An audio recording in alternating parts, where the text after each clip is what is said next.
Здравейте, приятели! И да, днес ще ви покажа как да си направите един пролетен кълъв, което е много приятен. Съжалявам, че ви показвам само кълъв, просто аз снимам с телефона. И да, ще са ви нужни един прозрачен кълъв, като моят, и едно листо. Да, ето. Както виждате. Така се получава, съжалявам, ако не се вижда добре. Но лично, ето виждате ли, моят кълъв тук има по-различна шапка, иначе изглежда много по-приятно. Да. И да, насладете се първо на кадрите.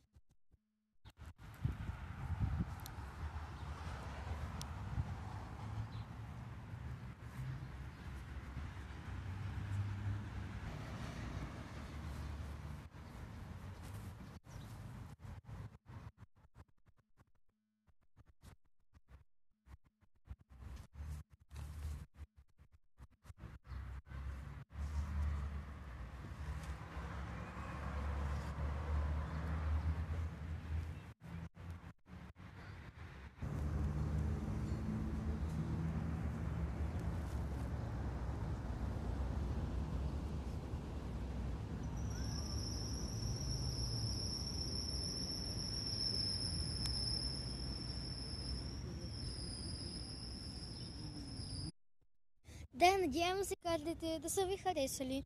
И да, нека да залагаме с работа. Първо намерете едно подходящо листа. Тук съм откъснала няколко листензи. Съжалявам, че така правя с природата. Но няма да ми трябват всички, така че ще си избера най-подходящото.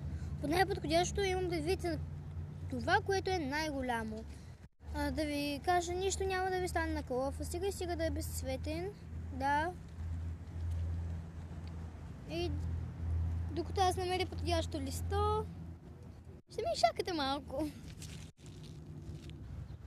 И да, приятели, ето аз намерих подходящото листо, само че пропускам едно от важните неща, но мисля, че няма кой знае какъв проблем. Листото трябва да се сложи между два листа и да се изглади с ючия. Но аз мисля, че няма да има кой знае колко голям проблем, че не съм го направила. Да.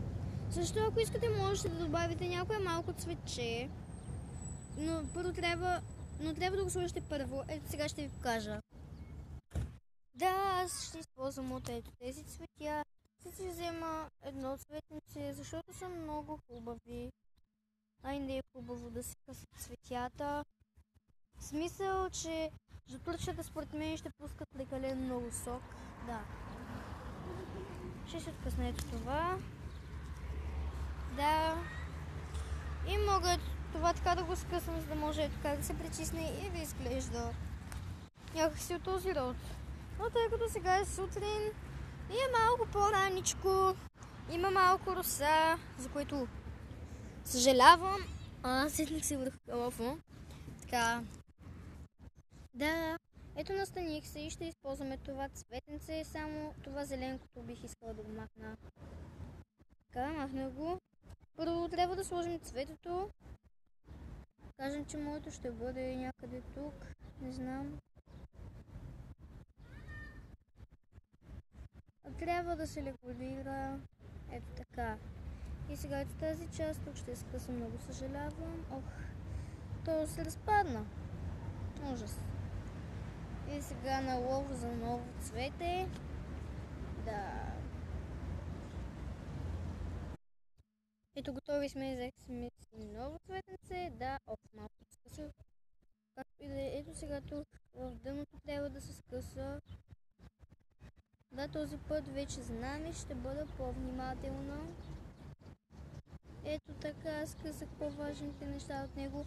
Но най-важното за нашия кълъв са листенцата. Ето така.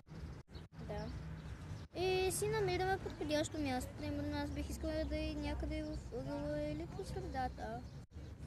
Не знам, за мен няма кой знае колко голямо значение. Но да, все пак трябва да знаем къде да бъде. Само внимавайте, защото и това пак се скъса. Явно тези листа се оказват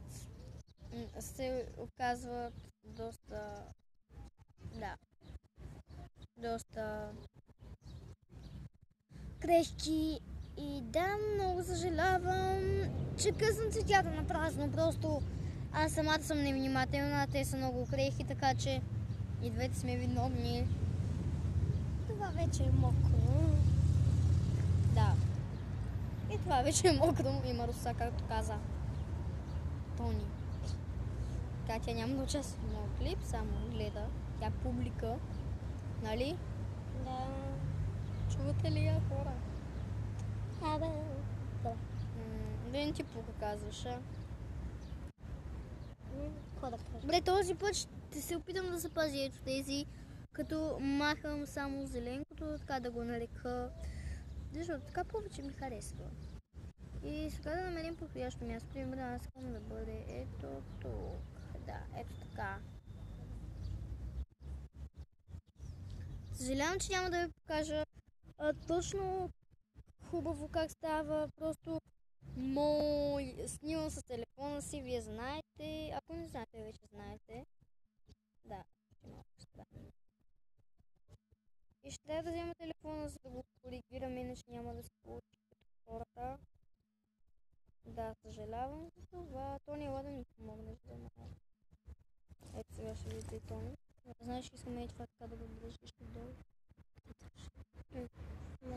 Ама листото искам да държиш, да не го изпусна. Добре. Оля, става да наистина. Става яко. Много хубаво се получава.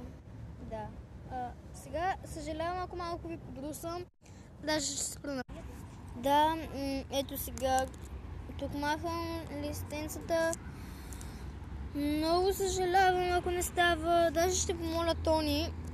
Сега, като свърши това клипче, с нейния телефон да снима моя кълъв.